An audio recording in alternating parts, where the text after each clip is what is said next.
Okay, I'm going to run you through doing the crossover modification hack for the bottom of your leggings, tights. I've even added it to a couple pairs of my joggers. It's really quick, really easy. So, first thing you're going to do is you're going to make your leggings as you usually would. And when you get to the point where it's time to hem them, that's where you're going to stop. And you're going to go ahead, print up the template that I've provided, cut it out so you end up with these two pieces. Grab your leggings, make sure you have it in half. Wherever you want the V, aka the crossover, to be, you want that to be on one side. I like my crossover in the back, so when I lay my leggings down, I lay them like this because I know that this is the back leg and this is the front of the leg.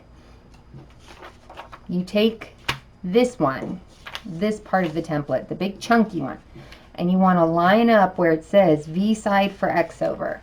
You want that to be lined up where you want that crossover to be. And then you're going to lay it down. This may or may not hang over the other side of your legging. That's totally fine. If it does, it's not a big deal. The most important part is that this lines up with where you want that to be. And then you want to line the bottom of the template up with the bottom of your leggings. I already trimmed these ones for the video that I recorded before this one and messed up on.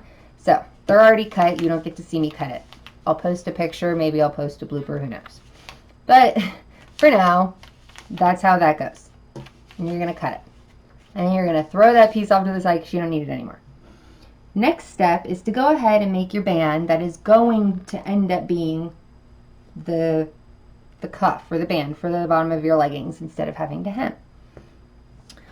You can either measure the length across your leggings this way and double it.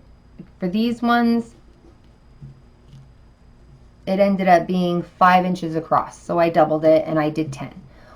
Or you could measure around your leg where you know that the bottom of the leggings sit. Like if you try them on and you're like, okay, measure around that portion of your leg if that's what works for you.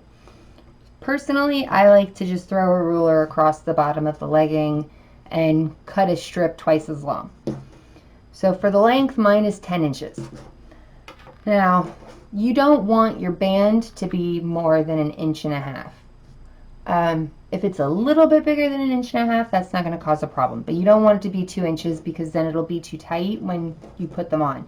Trust me, I know, learn from my mistakes. I promise you. You want to keep it close to 1.5 inches. So your double length is going to be 3 inches. So you want it to be 3 inches wide, and mine is 10 inches long. So when I fold it in half, I'm left with 1.5 inches by 10 inches. Now, when you cut the ends, you want to make sure that the folded edge, I put it facing towards me so I don't mess up. That's going to be where the bottom of your point is for your band. So you can either use this, or you can, I did this in case somebody doesn't have a ruler. It helps a little bit. Like when I didn't have mine handy, it was kind of helpful to have a little piece of paper to be able to use as an edge to guide me. But I'm going to go ahead and use the ruler for now. You really don't want to cut any farther in than 1 inch because these are going to cross, and you don't want them to cross over more than 1 inch in the back. Otherwise, they'll end up being, again, too tight. So I like to just take my ruler, lay it across and up to 1 inch. That looks all right. If it's a little more, it's not a big deal. A little tiny bit less, it's not a big deal. As long as you're in that general vicinity of 1 inch.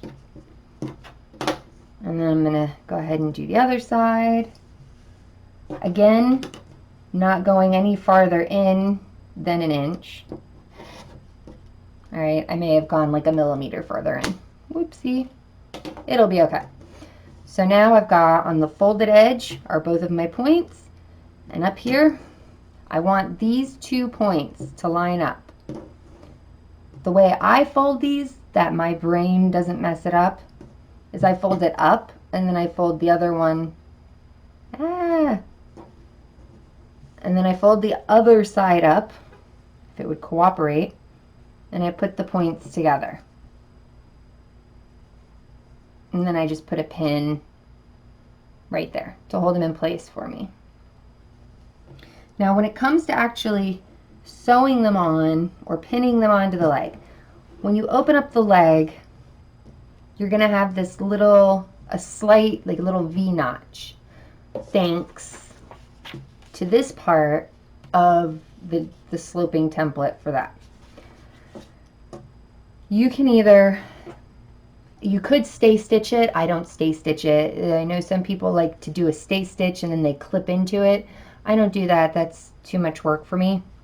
And I like to keep it as easy as possible. I like to kiss it, keep it simple. So I just pin it on and then just keep pinning around. And I sew it.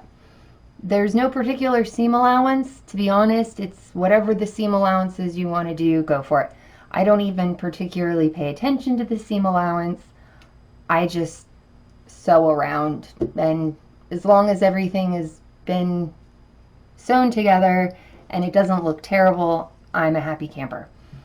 But in the end, you will have a nice, cute little crossover like that.